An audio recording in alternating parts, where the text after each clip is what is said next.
management letter from starting the audit 2000 work actively with the Department of History Law.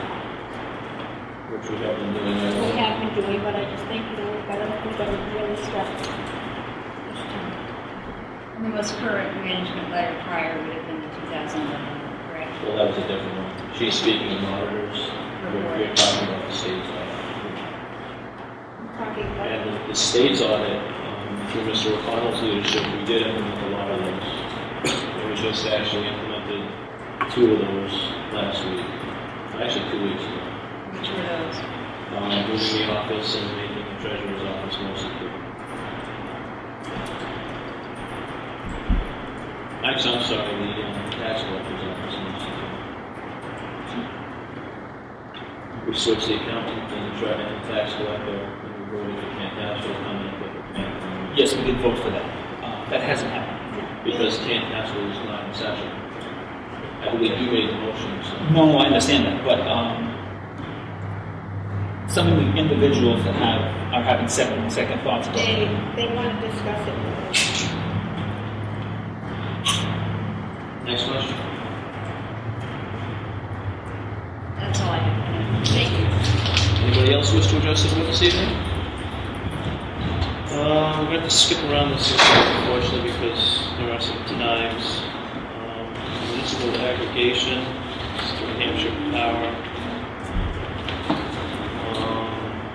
Did you guys see the email in regards to this? Yes. Jen has some reservation about it based on their answers that she posed. I believe it was an email like a week ago.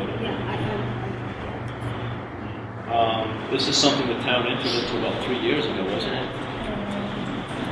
And I asked Jen if we had any complaints, because this is strictly for homeowners and businesses. Haven't had complaints, so I would pose the question to the board: do you want to sign on again, or do you want to look into it further? I'm okay with agreeing to it. It's not to sign on again, it's to allow the HCOG to provide answers to the questions that the courts are posing. The state does not want the town to allow the HCOG to provide the answers. What I'm asking you tonight is I called the HCOG and said, I got this letter from the state saying they don't want you doing the answers. They're answering on our behalf. All of these legal documents keep coming in with questions, and the HCOG is answering on our behalf. The state clearly says in the letter they do not want that to happen. They've asked the town several times to respond on its own behalf. The town has not. HCOG keeps responding on the town's behalf, and they have said that they don't feel that that is right because the HCOG has something to gain if this goes through, and so they feel the answers are impartial. I called the HCOG. They were well aware of the letter because all of the towns that are part of the municipal aggregation got the same letter. And they said to me, oh, it's no big deal, don't worry about it. We're going to give you a sheet to have signed, and that'll just continue to give us permission to answer the questions. Oh, I don't think I like that. So what I'm asking you is, do you want the HCOG to continue to answer the questions, or do you want the town to answer the questions? If you want the town to answer the questions, you're going to have to hire town council to do it. So that's the question. It's not whether we want to do municipal aggregation or not. It's who's going to answer the questions that come from the courts. And the state's recommending us not to do it, not to have them do it. Strongly recommending. But it's at the same time, the town's expense after. I have no problem with them answering. You know? I have some concern since the state is strongly opposed to it. The state's strongly opposed to it. The state shoves mandates down our throats all the time that they're strongly for as well. That process. Do you want to have a couple more? Yeah, let's lead off on Yeah. I strongly suggest it go on the next agenda because stuff comes in every day, and if we get behind, I don't know what the ramifications of that are. And that's another point that you need to be aware of is that once we start having to answer questions and we get that more, Well, that's what we're going to end up doing that anyways. No, not if you sign it. Well, right. Business as usual for them answering questions. I'll read through it again. So we can put that on next agenda. Wage authorizations. Well, I have gone through them all and I've checked them all like they're 3% and it's all accurate. But I don't really understand the step and grade. And that's what I don't really quite understand. It's kind of confusing. Is there anybody you can reach out to next week? Well, I was going to talk to Ms. Burbank and see maybe if she would give me a hand, because I know that she was on board, so maybe she would have. So we put down on the next agenda as well. Item number 5, Council on Aging grant. Entertain a motion to allow the chair to sign. So moved, so I'll it's second done. that. Any discussion? All in favor? Aye. Jen, I'm assuming the signature line is here, not with the staples. She can tell us whatever you think. Let's stop. I took a vote. We took a vote. Yeah. Yes, yes. PTO request, item number 6. The PTO has requested the town allow the highway department to install a couple pieces of equipment. Herb was contacted, he has no problem with it. It's about a couple-hour job, but he wants a vote from the board. Absolutely. So I want to take a motion to allow So the highway department I'll to second install that. playground equipment on PTO's request. Motion and second, any discussion? Hearing none, all in favor? Aye. Number 7, solar tracking. Our last meeting, Linda and Nick, we're going to reach out to Betty in regards to this. Jen's been tracking it. Obviously, she's not here anymore after Thursday, so she can't do that. Our office could do it, but she's recommending that. It's very involved, Steve. It's horribly involved. The spreadsheet is huge. I found it very difficult. I was looking at it for a couple of hours with Jen, and it's not fair to have her do it. Something true for any administrative assistant. I discussed it with Betty also, and she said she hasn't been that involved with, she doesn't know that much about the solar because she said it was just kind of, kept between 3 people. Well, it's basically numbers that have to be put on a spreadsheet from bills. It's not too complicated. Exactly. It's time consuming. It does seem it's a numbers game, And and you would think an accountant would be able to. well, I would guess that. Yes. That would be my first thought. So how do we want to approach this? We can't keep kicking this can down the road. No, we gotta let advise Betty that she's gonna pick this up. We have to let her know. It's because I know our office can't do it. We're not in here all the time. Have you taken a look at this here, Karen? The spreadsheet's crazy. It's insane. Is this anything that a municipal clerk could do on the spreadsheet? The municipal clerk is a clerk to the tax collector, administrative assistant, and treasurer, not the accountant. But I just didn't know, like a spreadsheet, I knew there was a treasurer related. She could do it. Maybe think about maybe reinstating the solar committee to study the effects of the solar generation. Well, you've reached out to Tim already, haven't you? He doesn't want anything to do He's with not the it. only person on the committee. Who's a major driver. I'm not opposed to having a committee track it. It's just, I don't think they could track it, but I think that they could help Well, let's, explain it to whoever's going to do it, is what I'm saying. is it really that involved? Jan, is it Can I really go with that involved? question? Okay. This is not. Okay. So there's a couple of challenges, and one of the problems is not only is the solar farm itself one variable, but the whole relationship with the HCOG and that contract played a huge role on driving our solar costs. If you recall, back in like August of last year, I recommended that we track how we were spent to certain budgets on a monthly basis, proactively, not just looking at the warrants, but looking at the trends. One of the reasons for that is it might have captured the fact that we only had something like a 3-month contract through HCOG with, I don't even know who the contract was with, but it was a secondary vendor for electricity. And our rates jumped at approximately the same time that the solar farm credits started to hit.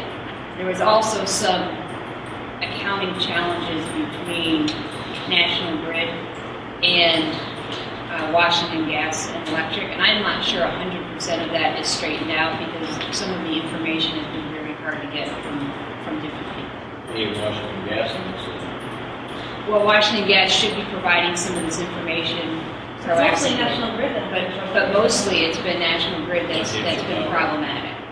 Future power is a separate issue. Right, so they're a separate issue, but it makes the math hard, is what I'm trying to explain. It's one of the reasons why the spreadsheet is so much of a challenge, is because you've got 3 different payers. You've got the credits coming in, but they're not really credits. You're actually paying Washington Gas and Washington Gas for that electricity at a lower rate, which should be taking it off of the top on certain accounts in the town, that are under the town's, attention. But what happened is, as our credits hit, our electricity rate also bounced up really badly because of the ending of that contract. One of the smart fiscal policies or procedures or just routines that you may want to consider town-wide is having some sort of tracking of what contracts we have and when they're expiring, so that we don't wind up having that type of contractual risk when we hit the end of the contract and losing control of some of our expenses, because that's probably the biggest learning from the solar tracking was in trying to do the solar tracking, there were other things impacting. Can we stay on task with the solar tracking issue?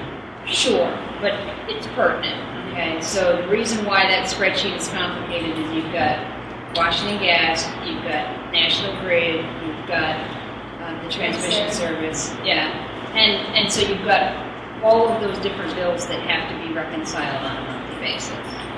And the last time I talked to National Grid, they pointed out to me that I'm trying to track the money, but nobody's tracking the kilowatt hours. And that's just as important. Right. It's probably nobody's more doing that. So it just keeps coming down to who's going to do it. Correct.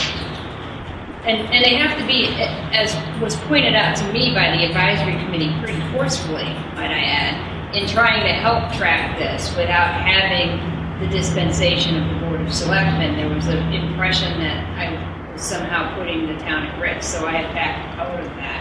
What were you talking about? That when I was trying to put the spreadsheet together, that monstrosity of the spreadsheet that is very complicated, but if we need to train somebody on it, I'm the author of about half of it, because Jen had put the data into the spreadsheet, and I had done the formulas to start to compare year over year in a collective manner, so we could see how those bills were running. So if you need somebody to show somebody else how to run the spreadsheet, I can do that. Do you have an established spreadsheet?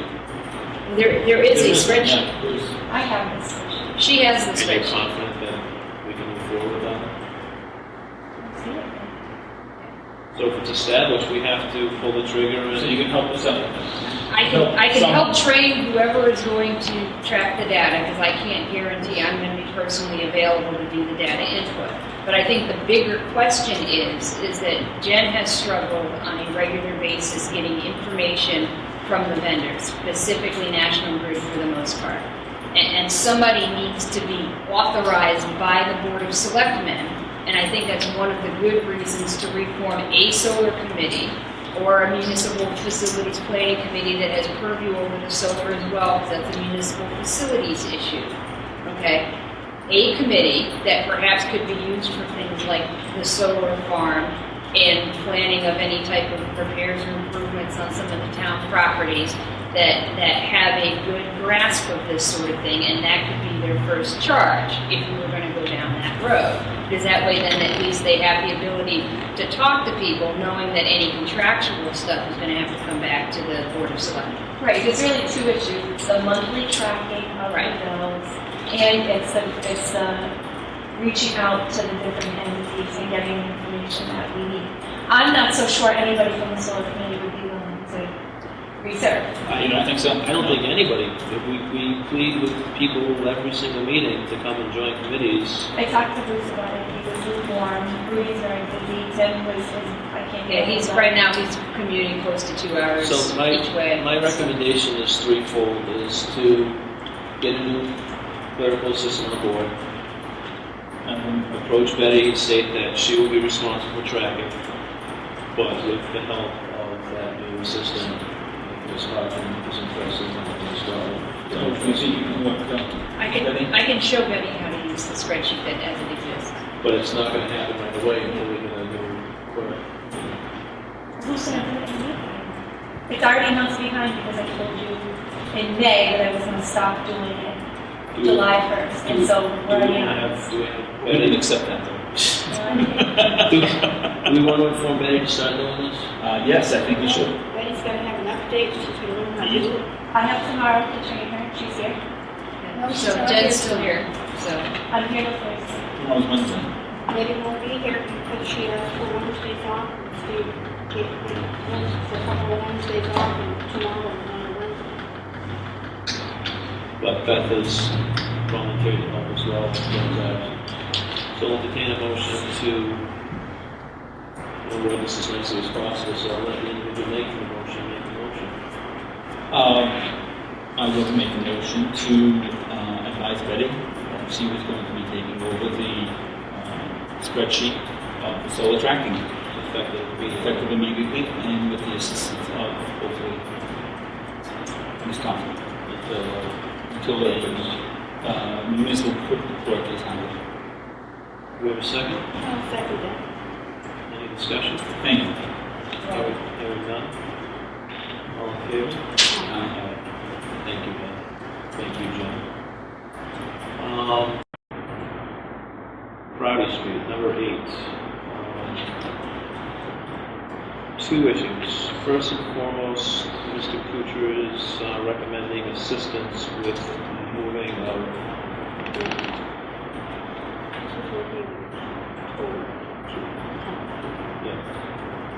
This is the email that came through. This was brought down to me today by Ann Matthews because it's been handed off to her now. Is that an inventory of what's up there? No, this is a recommendation from an individual. The recommendation is to get the prisoners involved, but that would be an expense, and they have to pay for lunch. I don't think It's the time is so minimum when they actually work. By the time they get here, it's time for lunch, and then they have to leave at 1:30. And you give them, we usually when they work, So they it's- go, we it's- give them breakfast. It and lunch. sounds great, but the amount of hours that they actually work is very minimal. Do we want to look for volunteers, or do we want to What are we looking for an inventory? What do we have to move? Do we have an move inventory? boxes, furniture, desks, copies, printers, computers, books, files, signs, chemicals, fan, dehumidifier, highway, or All fire? in that little building. It's a lot of stuff. There's stuff upstairs, there's stuff all in the living room. Mr. O'Connell and I actually filled my trailer with file cabinets and furniture, and we moved that into that building as well. Is there anything that has to be thrown away in that building? We don't say no. We have, the one that we have to contact now is Ann Matthews. Well, that's if we want to go, oh yeah. She's doing it now, and she had a couple of questions that she wanted me to ask. But we have to decide if we want to go for volunteers, if we want to go straight by the highway department. You asked volunteers last time when you showed up for the fire. The Well, we highway. did that, yeah. They They didn't come through. So we can, That's what I said. And I've already Thank you, volunteered guys. any way I can. and we can inform the highway that we're going to need their assistance now. And if I'm here, I'll be more than happy to. Oh, 100% as well. I'll bring my truck up. Yeah. That Sure. would be pick up that's what the- she said. And I told her maybe even the custodian would talk to her. because I If you said, got a large truck, you can help us with your large truck. Well, thanks, Dick. Because I don't think, I don't believe that the ladies can carry on. Oh, 100%. Nor should they. Absolutely. So that's good. So he also needs boxes. Doesn't have a budget for it. You already have it? They came They're in good. last week. You already voted to pay for it. Yeah, the banker's box came in and he picked them up last week. And then the issue in scheduling is that the bidder for the project is nowhere to be found. Everybody else does not want it. So I'm going to entertain a motion to go back out to municipal bid to auction the building. What was the lowest bid submitted? $60. $60, and they don't want to do it. So I might even do it. I don't know. I don't know where to put it yet. Maybe I'll put it in my neighbor's yard for now. Anyway, they'll make that motion to put it up to bid again. I'll second that. Any discussion? Hearing none, all in favor? Aye. And then once we accept the bid, then we can, Because deal with the board. well, she was concerned, she wanted to know, just how long they have before. As far as I'm concerned, if you want to do it systematically and we have the time and volunteers, we can do it that way. Yeah. But we don't need to move anything out of there until we'll physically get scheduled. Any other discussion? Regional employees, item number 9. There was a contract to sign. Last discussion we had, we approved that regional piece through a grant. Entertain a motion to allow the chair to sign. So moved.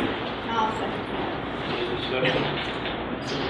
Hearing none, all in favor? Aye.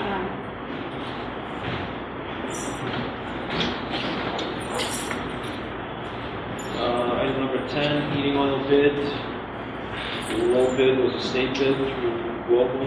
Was it Intelligent? Entertain a motion to accept the state's bid. So moved. I'll second that. Any discussion? Hearing none, all in favor? Aye.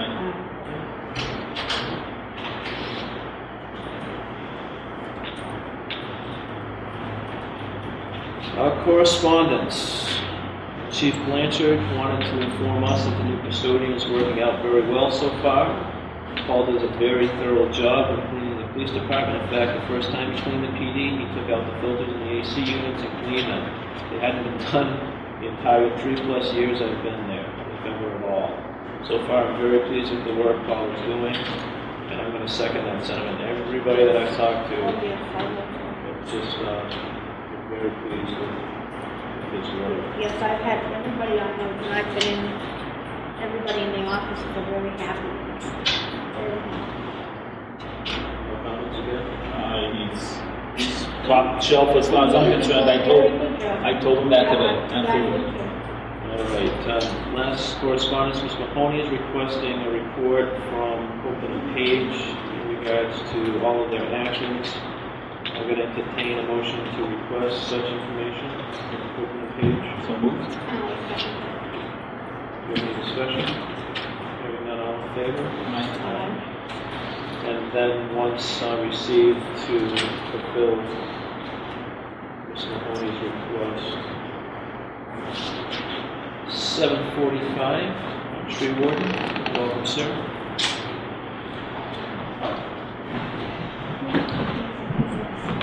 Good evening.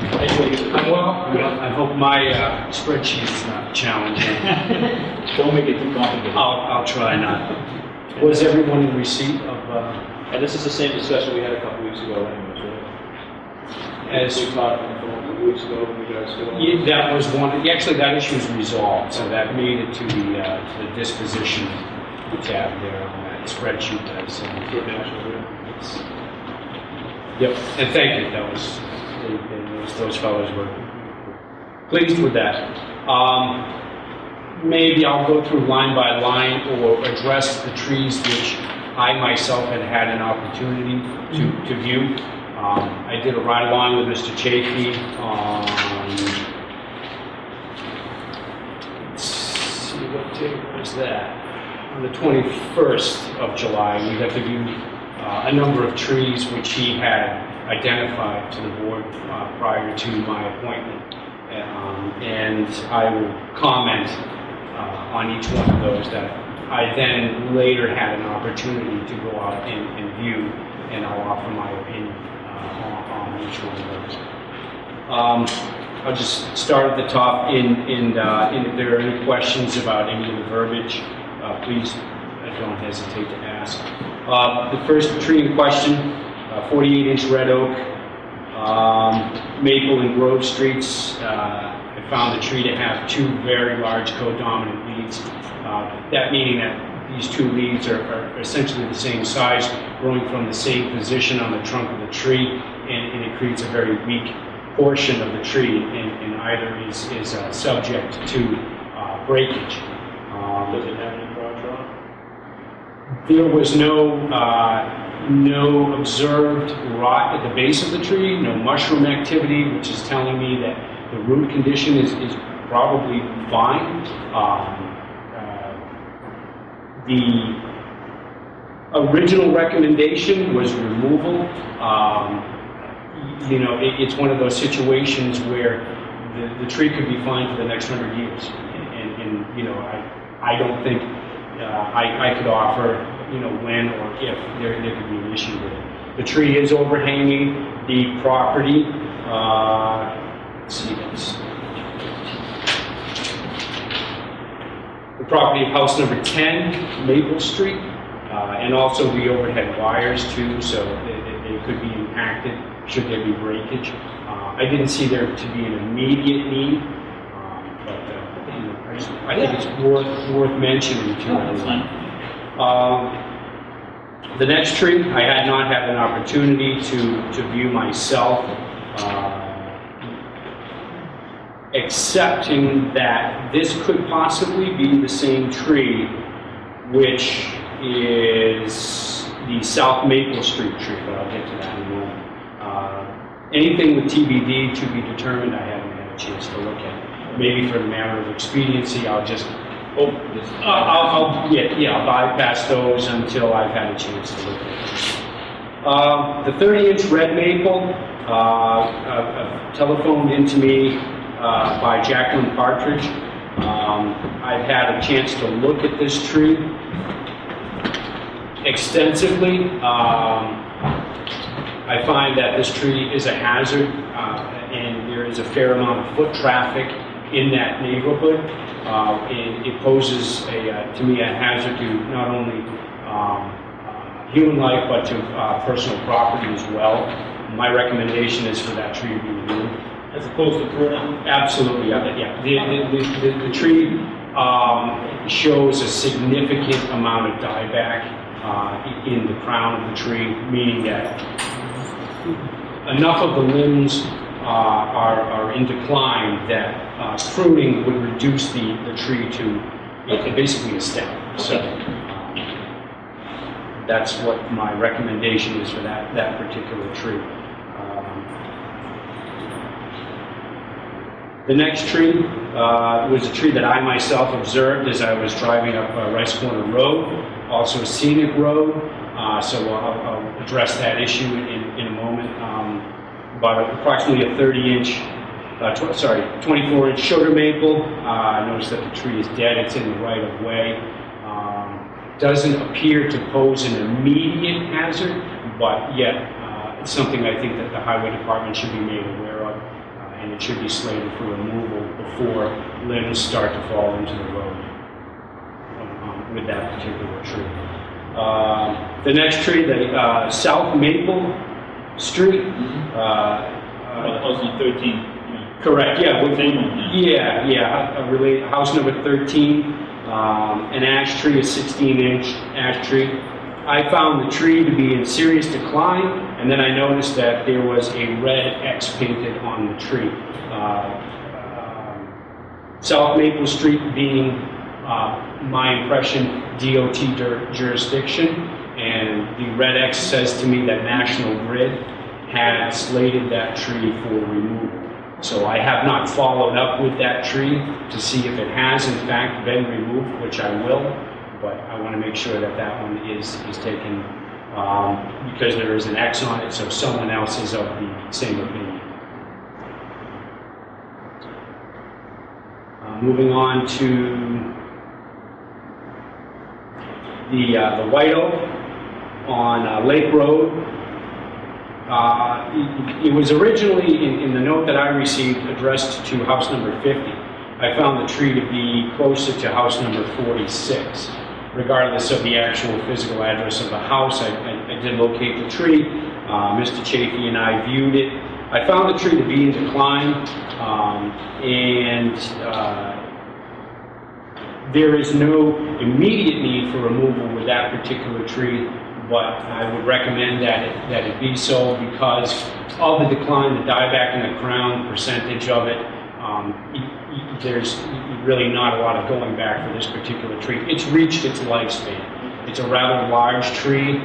It's getting impact in its root system from the right-of-way, from traffic, and I feel that would be the best course of action for that tree. The 30-inch red maple, which is actually in front of house number 50 on Lake Road. This tree is of special interest because of the overhead wires that are passing through the leads of the tree. So we're going to need to make sure that whoever removes this tree is a certified utility arborist, and that's sort of a specialty license. Anyone that's working on that tree will need a special license, and also if they are a private company, that they have a correct insurance as well. So we'll have to make sure that whoever takes care of that has the proper credential. And you recommend ASAP on that tree, then? That tree has been marked with an orange X. I don't know who marked that with it, possibly Mr. Chafee. I'm not 100% sure who did mark it, but it is a safety concern, I found, to not only traffic but to residents in the area. Not a high traffic, not a lot of foot traffic there, but it is directly in front of that particular house. The white pine, I received a call from Holly Chisholm, and she related to me this particular pine tree she felt to be dead. I had a look at the tree, and there is absolutely no needle on the tree. There is a lightning strike, evidence of lightning strike, which she related to me, I guess maybe a year or two ago. And there is also a serious crack about 20 feet up, 25 feet up, which may actually have the tree. It's a rather large tree, and I'm not going to say that it's going to be an inexpensive removal, because I can't imagine that it would be. It's right in a cottage community.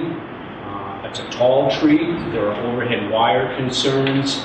This one is particularly troubling for a couple of reasons. The first one being that I think it is a safety issue.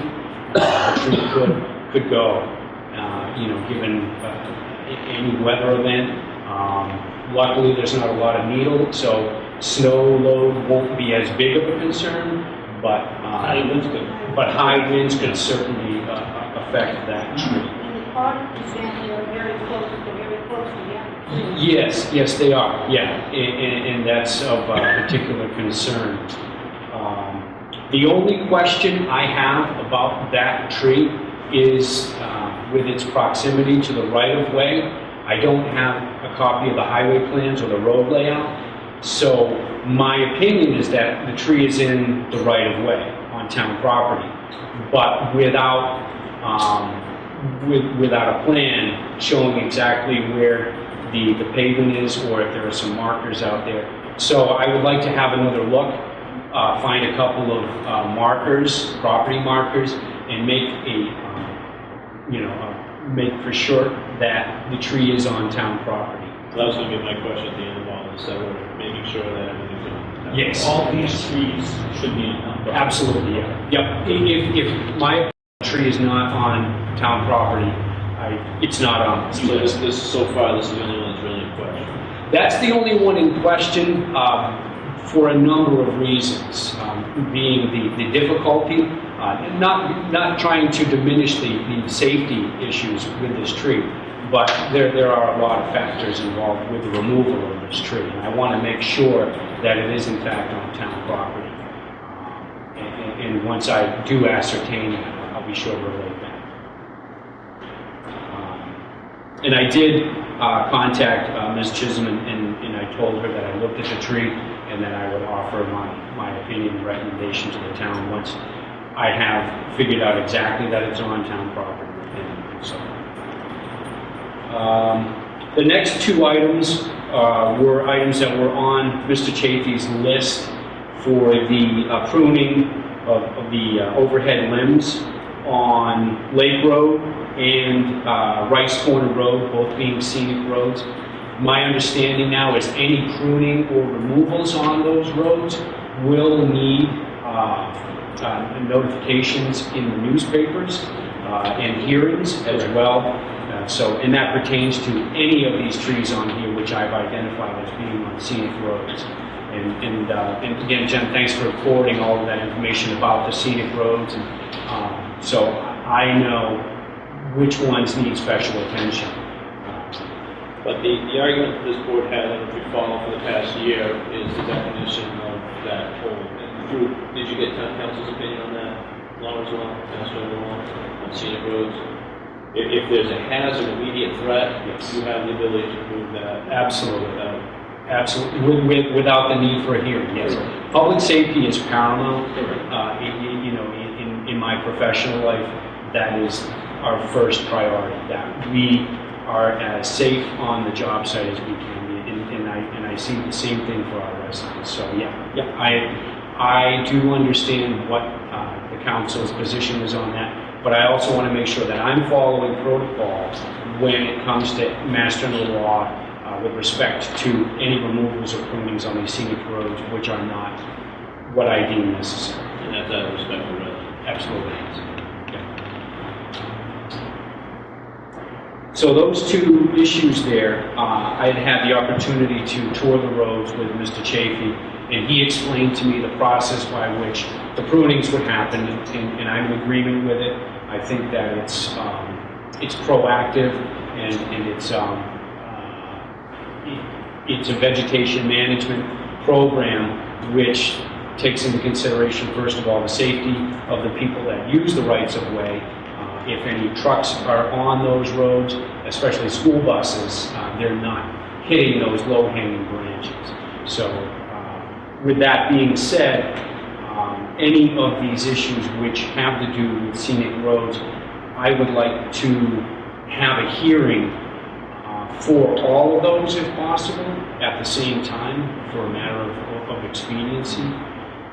Well, this brings up the question I was going to ask again as well, budget-wise. Yeah. With your recommendations. So far, I'm hearing 3 trees need to be removed. One's in question. Mm-hmm. It's even a town tree. Yeah. And then the pruning of these other 2. Right. Where's our budget at? That's very good. I need to finalize any budgetary issues with the DPW, figure out what their comfort level is with any of these removals. Does that come out of the tree warden's budget? If they are slated to remove a tree which I have identified, or is that in regards to what, then physically working? Yes. To me, that's if they're working for the town during the 40-hour week. Yes. It's just opportunity costs. We're just using them to do that. Right. Most of the tree removals, however, are an outside subcontracting, which we pay out of Exactly. tree removal account. So Right. I'm not going to take money from the tree wardens and put it for the highway for their wages. We've already allocated money for that. Okay. That's Okay. I don't know what your positions are on that. Yeah. I guess that being said, it's a matter of then prioritizing Which any of these obviously, and you inquiries. have to organize with her because he obviously has a schedule. Exactly. Yeah. I'll get to that. It has to do with entertaining bids, but for the removal. But I will address that once I finish with the list here.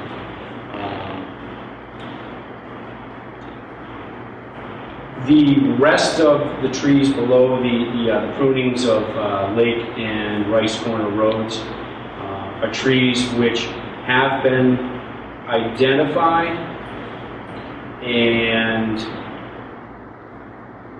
I need to myself physically see the trees and then offer an opinion. And then I've sort of put them in an order where we could wait some time on some prunings and things that are of less. Well, the thing that strikes me is a couple of scenic roads, so that you did need to do it like you said, all of them into that public road. Yes. Yeah. Is that something which historically has happened, or? The way that Herb's managed that was trying to do as many trees as possible, because bringing a subcontractor out is obviously going to be cheaper doing it once than doing it once every month. So, but at the same time, we're just internal budget. We don't want to spend all the money. Exactly. If we've really been following this for the past 3 or 4 years, we've started to put money into this. It's really been more prior to that time period. So I'm an advocate for allocating money to new trees. And I don't look at any removals lightly. I think that the trees are a part of the fabric of our culture. And anything that I've deemed for removal,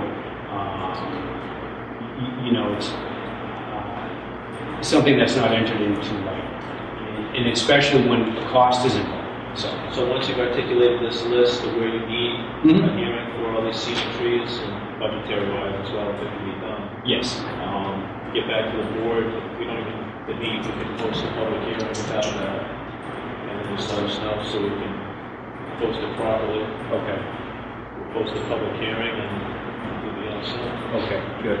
So I will then notify the board once I've completed all of the trees on this list. And if you find any more, obviously we can throw it in. Sure. Time-wise saving it.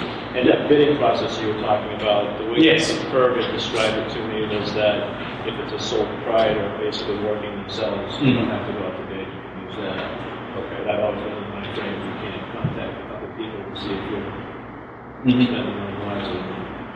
I believe that too. But there is a dollar amount set there. Yes, and I'm well aware of that, and knowing what I know about some of these removals here, we'll need to prioritize and safety first, and we'll look at the other issues after. So I'll get back to the board once I have all the findings. Thank you all. Item number 2, Austin Design. Welcome, sir. Sir, gentlemen. I'm not from Austin Design. You know me, right? But you've been working very diligently. So we've met a few times. I don't know if you've met the other two members of the board. Thanks, Nick Como. Nice to meet you. And his crew has basically gone through this entire building, put together what you see in front of you. And this is a recommendation based on that plan for accessibility. So the floor is yours, sir. Well, I can just sort of start with just the very top level summary, and then Tom can get into it. But basically, what he did is he looked at, like what you said, the whole building, all the work from the master plan, he took all that and all the previous plans, tied everything together, did a full survey of the building, the structure, all the needs that are there, and put this report together, and put together a plan for us to move forward in the building with essentially 3 phases as to how we could do it. The first, and I'll get into it more, would be get the first floor and the second. Well, the pre-phase would be there's some repairs we could do to the bathroom and the ramp that we do right away. And the larger step would be to get an elevator in and take care of this first floor and the second floor's accessibility issues, get that all compliant. And then down the road we could consider a full renovation if we wanted to move forward with a full renovation of this floor and the basement to expand our space. And with that, I'll leave it to Tom to the details. So, you all have a copy. If you look on there's an executive summary which basically says just what you said. It's in the first couple pages after the appendix. And, we did an exhaustive study of the building, which I think you probably know very well. I'm sure you've seen it. And I don't think we found out any surprises in terms of repairs that we do. We looked into the structure, which again was a solidly built building with no major issue there. We conducted an accessibility survey of the building, and basically, while you can get into the first floor on the ramp, it's hard to move around through the first floor a little bit, and there's no toilet room that's accessible, and none of the floor is accessible. And then also building code survey, which the key ingredients that are missing here is there's no fire alarm system, using a sprinkler system. And then there's other issues with handrails on stairs, some egress issues.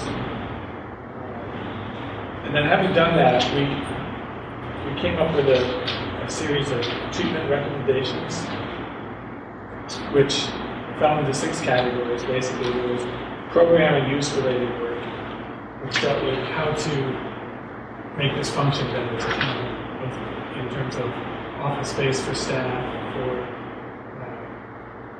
areas where the public comes into, has to come here for services, and then for more general events that used to be held in the auditorium.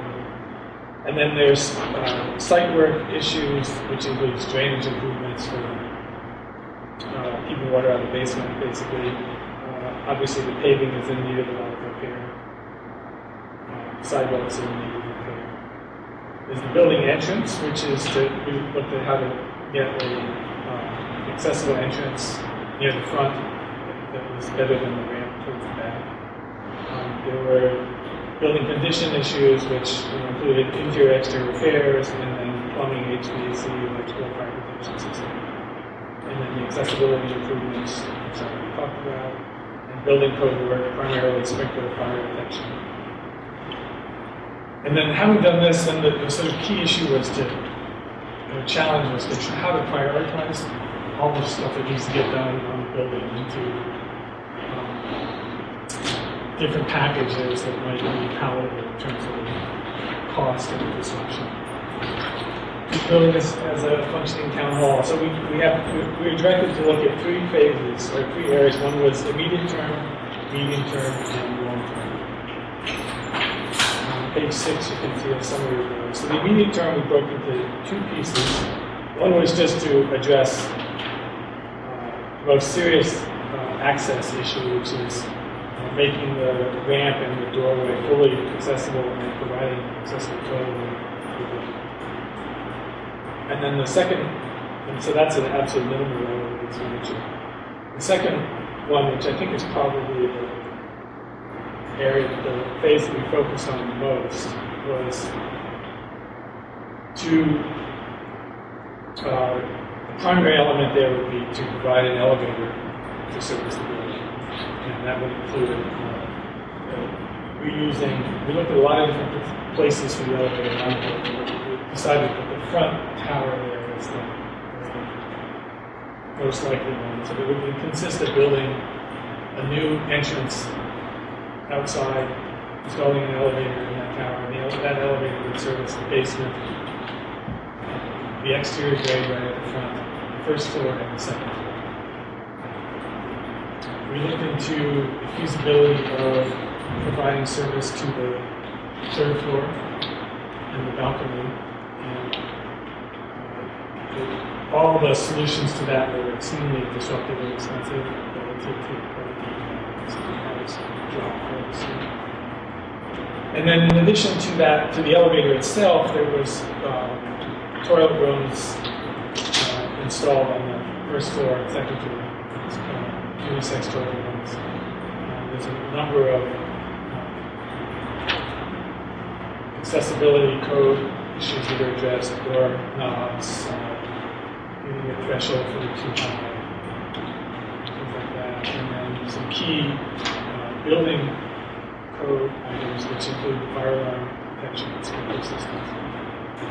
So the elevator trips that? It does pretty much, yes. We had talked a number of times about where that would fall, whether that would fall in the major renovations area or the... Well, it's a dollar. Yeah. And I talked to the fire department, and one of the issues is that an elevator is supposed to tie into a fire alarm system. There's no fire alarm system. But it's a renovation cost, not the fire chief's determination of bringing that sprinkler on board. Yeah, it's fuzzy. You could make the argument. Well, everyone I've talked to in the past 3 years, it's that dollar amount that trips it. So that's my question, is that dollar amount trip it? And Well, it's actually, what I run into more is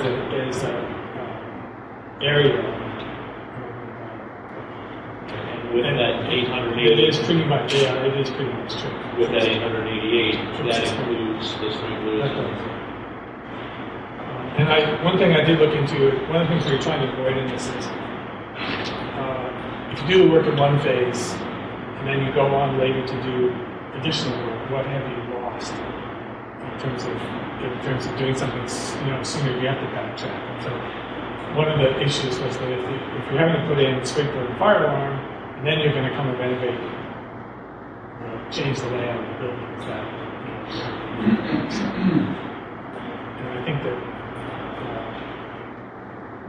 looking at the plans that we came up with, I think you can do it without much loss. Like you can anticipate for much of the work, you can anticipate where the partitions are going to change.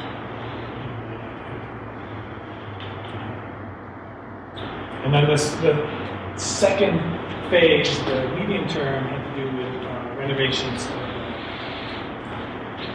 the spaces themselves. And it was in terms of floor plans, it's full red drawings. It's 1.2. Sorry. 1.2.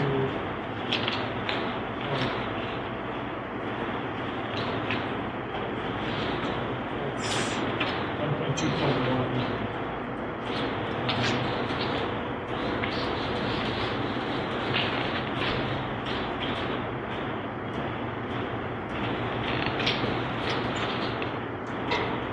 Has drawings of the. Oh, sorry. We're at 2. Sorry. This is drawing 2.2. 2.1. Sorry. Has the first floor plan. And 2.2 is the other drawing.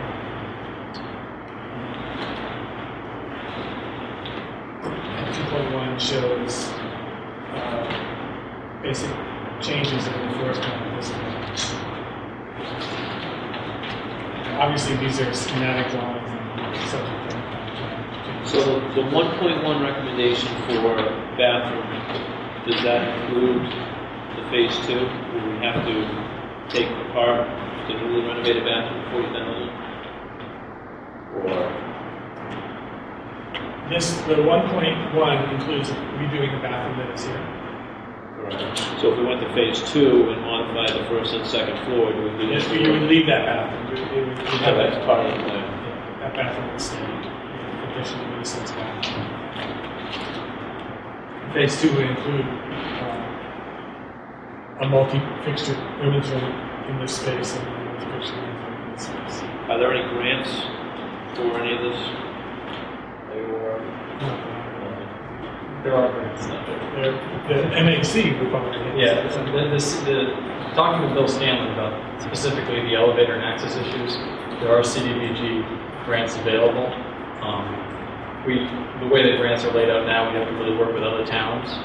So I did ask him already to look into what other towns are available that we could pair with to apply for a grant. And I think the general range of those grants is up to like 800,000 or 900,000 total. So we'd have to share that with the town, so we could be looking at maybe 600,000 or 700,000 for this project, if the grant cycle works out. So theoretically, That would allow us to do phase 1. we could get phase 1 through with a $300,000 to $400,000 cost to the town. And with our committee, we talked about just doing the whole thing at once, but the discussion was also to phase, and that's what we recommended, a phase approach, so we can afford it. The construction of the police station, it's in a way that's going to be, with your committee, friends, hopefully raise $1 million. Oh, no problem. You can do that. 10 million, we'll just write you a check.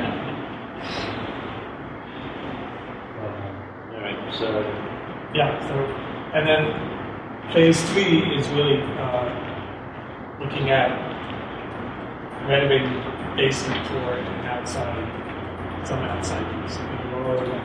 did you ask about if there's still senior grants available? There are also grants for senior center space. So if we, provided the grant structure doesn't change, which it changes every couple of years for the CDBG grants, we could apply for a grant for the first phase. A couple of years go by, if we don't upset CDBG too much, we could be eligible for when phase 3 comes around, applying for grants for that space as well. So I think the senior center money may be a pot of money that stays in the grant cycle for a long time to me. That's pretty much the gist of your presentation, right? So this board needs to decide, and obviously it doesn't have to decide this evening, to pursue these recommendations. I highly recommend that we move forward. I'm going to recommend that we move forward and pursue these grants. I think it's paramount that we get these grants. Can we contact Mr. Scanlon and, Well, I will call him. and see where we're at, and then we can possibly move forward? So I did, as this was coming together, I did talk to him a little bit about it and said that the plan was forthcoming. And I didn't know exactly what the numbers were going to be until just recently. So. And try to plan and allocate $200,000 to get an elevator into the building and make that second floor accessible. And then at that time, we could bring prisoners in and we do the second story. And just a lot of different things that we can do. A lot of ways for $200,000. I think that's ideal for the town board. So I'll talk to Bill and I'll get back to you. And that's really all we have to do right now. Or we have to wait and see. Because the town's not going to be able to afford almost $1 million for an elevator. Exactly. Without that grant. I think the grant is the key portion of that. 100%. All right, well, I'd like to compliment you and commend you for the work that you and your associates have done. And Bill as well, thank you for staying with us. You work hard. Thanks. Any questions for the two gentlemen? Thank you. Yeah, thank you Nice very to meet much. you. And that is our agenda. You have another, what's the other? Nexera called me, speaking of solar, Nexera called me today, said they were sad to see us go, and what could they do to keep us? Well, that's what I said. But in not such a nice way, probably, Karen was there. And, but what they did say is that, and I don't recommend this, but I feel like I could just bring it in front of the board so they know their options. We signed a 38-month contract at an 11-cent rate. They will refund us $4,000. Where does this leave us with World Energy? So we've given them the information, but we haven't signed any contracts with them. I would recommend waiting to see what World Energy can come up with for At prices. the last meeting, we asked, we okayed signing the World Energy contract. Yeah, they haven't said anything yet. So I would agree, that's I think a 38-month contract is an awful long time, considering the rates seem to move all over the place all the time. And I think $4,000 is a poor consolation. I figured it out today. They have overcharged us about $12,000. something back out to the 12,000. Like that, at least the quote is a bit bigger. So I'm sure that'll change. I'm just bringing that in front of you today. Oh, I appreciate that. And then, yes, definitely compare and contrast. Any comments? Entertain a motion to adjourn? Well, I just want to talk a couple Oh, of okay, I'm things. sorry. Yeah, don't jump the gun. I just want to go talk to you guys about what I made a phone call today. Just want to give you, want your opinion on this. They called Keola. And they're going to give me an estimate on changing the doors, not the doors, the entrance. So it'll be keyless entry basically for our town buildings. Keyless. It will be on a credit card type, swipe card, and it'll be recorded. How much? They haven't said yet. I had a discussion with the chief today in regards to kind of the same issue, rekeying. Again, slippery slope.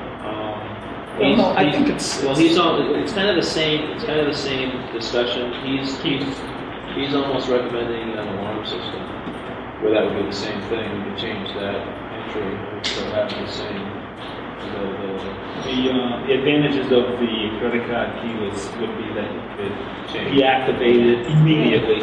It's recordable. We can go in and see if anyone accessed the building at Well, that's the same with that alarm system as well. without the bells and horns going on. So I would recommend having a discussion with the chief, see what he's. And when they get back to me, my trip, I'll let you guys know what's going on with the I think the price of the I don't know if it's going to be that bad, to tell you the truth. I was kind of surprised by looking at some figures, but I don't have anything yet. Just let when they'll get back to me. No, Brian, when you're back from everything. Oh, I don't want to say. Tomorrow. You know, because the employees want to get together. Yeah, I'm not going to be available for a little while. I'll let Karen know when I'm at Raphael. Oh, all right. I'm sorry. That's all right. That's one thing. Let me see. I know we discussed we're going to be opening up on Fridays, and It'll be a trial run. well, it's I want to go over the exact title of the position that's going to be here on Fridays. So it would be the administrative assistant, it would be the treasurer, the municipal clerk. Anyone else? I had the discussion with the town clerk and the tax collector to see if they want to adjust their schedules to fit into it. I think everyone might adjust their schedule. I think But we should try to accommodate us. We can't force them to do it. I think if we develop a policy, they are expected to follow us. Policy, I know that's, we are still the leaders of the town, But they don't, and we dictate the policies. but we don't dictate when they show up. I think we do. I totally, and I'll go with KMP and determine that. And I'll take that all the way all the way. Because I think we establish policy, and they're expected to follow it, even though they are elected. Well, Kate, you're going to spend taxpayer money to have KMP tell you that they're elected officials and they can do what they want. We can make a recommendation, but they can tell us. Have we been down this road? No, I haven't been. Yeah, we with the assessor, we got. I believe we got it, KMP as well, didn't we? I thought it came from you. I'm not comfortable with spending money to find an opinion of what we pretty much know. Well, that's the point. I don't know. I don't know. You don't know for sure. You thought you heard something a while ago. You were a town clerk. If the selectman told you that you had to come in on Friday, what would you tell them? I would tell them that if I had to come in, if the town hall was built, no. If I was putting in enough hours during the week, I'd tell them I wouldn't come in, because I'm elected official. That's what we're going to get. I disagree. I'd rather work with them. Well, of course, I would too, but Instead of implementing policy. it isn't like it's not like they are on their own and they can do come and go as they Well, they're please. beholden to the residents of Brookfield. They're beholden to this town and this board, but They're not absolutely. beholden to this board at all. I Totally disagree. disagree. Taxpayers. What about the accountant? That's unfortunately, she's been here and was hired. We can have that discussion. I want to have that discussion. Oh, We all know where it's going to go. I have no idea. I just want to. I know she's a full-time. She's in a full-time position, and if we open up on Friday, I think she's expected to be here. We can have that discussion with her. But she was hired under the conditions that she didn't have to do. So. Yeah, well, I get it. yeah, full-time. Just don't lose sight of that double edge. I'm not worried about getting. I'm not worried about getting cut, sir. Let me see again. What else is there? Oh, another thing. I want you guys to think about going cashless in this town for paying bills. I already have. I disagree with Brenda's assessment of the laws that she can't. Just the ruling from Copeland pages. No, it wasn't. I didn't see it as a ruling. No, it wasn't a ruling at all. I saw her wishy-washy. You can do anything. I saw that thing too, and it was not against the law. And I was told by KMP that it is not illegal. I had a discussion with the town clerk, who's also the Board of Health, and he has no problem with it. But that would be implemented through their board. Of course. The only issue that would impact the town is, I think, at the transfer station. Because I know it can be alleviated. The issue is that, for example, if a taxpayer brings in black bags and they have to pay $2 per bag, well, they can pay a check, or the Board of Health can issue a policy saying we can't accept any bags unless it's a Brookfield bag. That's what Mike said. Yeah, that's all. They could alleviate that easily. I 100% agree. Why don't we discuss this a little bit more? That was a copy and paste from Brenda. But the way, if you read it, it says, private entity, and we're not a private business. I had a discussion with Michelle Ronaldo. She basically said, Yeah. I had with Pat Campbell, same thing. my, So it's not illegal. I had that conversation with Michelle, it's true. Anyways, I would like to get the conversation going with the cashless policy in this town. Which I personally have, and assuming you have as well, started the conversation. I'm talking about it with people, but it comes from this board. We have to institute it. I think we have to let everyone know that it's not gonna happen overnight. Give them enough warning. I'll entertain a motion to accept it September 1st. Town will no longer accept cash as payment. I want to talk to Michelle. I'll get her, I'll make that motion regardless. Is September 1st on time, or I just thought this is August already. I think we're in July. Okay, make it October 1st. Yeah, 2 months. Get your sign up there. Help us with the sign there, Mr. David. Absolutely. And if you find through discussion with Michelle that We can rescind it. Yeah.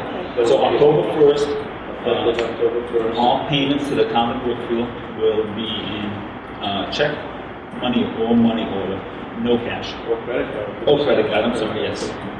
No cash. Do I have a second? Second. Any further discussion? Hearing none, all in favor? Yes. You said credit cards now, is that gonna, we gonna be able to handle that, and are we gonna get a fee?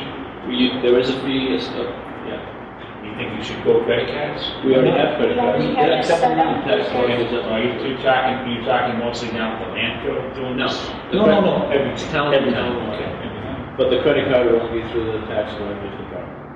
You can physically pay your excise, not water bill, but the property tax right online.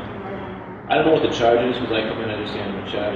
But I know with Brookfield, the property tax out there is 25 cents. I think it's a little bit more than what we have. We recommended this on the advisory board years ago, but the logistics are, now someone comes down to the landfill with a truckload of demolition, and he doesn't know what they're gonna charge. So, he's gonna have to have a check, but he won't Bring be a able check, bring a checkbook, or go right up to does Cumberland Farms have money? They have money orders, they come in on Actually, I don't think companies does, but the post office does, so people can work. And the time frame there is. So they just need to find the time frame on that. And there'll be a learning curve on this. Oh, 100%. So, Sure. I think it's good. we have to get up to We had this discussion 3 years ago, Dave, on that board. So, and here's speaking of the devil, Mike. Mike, did you have a meeting yet at the transfer station about the cash situation policies? Not yet. Not yet. We just implemented that the town of Brookfield will no longer accept cash as of October 1st. Okay. Take care of that, Mike. Thanks, Mike. Any further discussion? I make a motion to adjourn. So We voted on that, right? We took a voice vote? Good. Yes. We have a motion to adjourn. Do we have a second? I'll second that. Any discussion? Hearing none, all in favor? Aye. Thank you, everyone.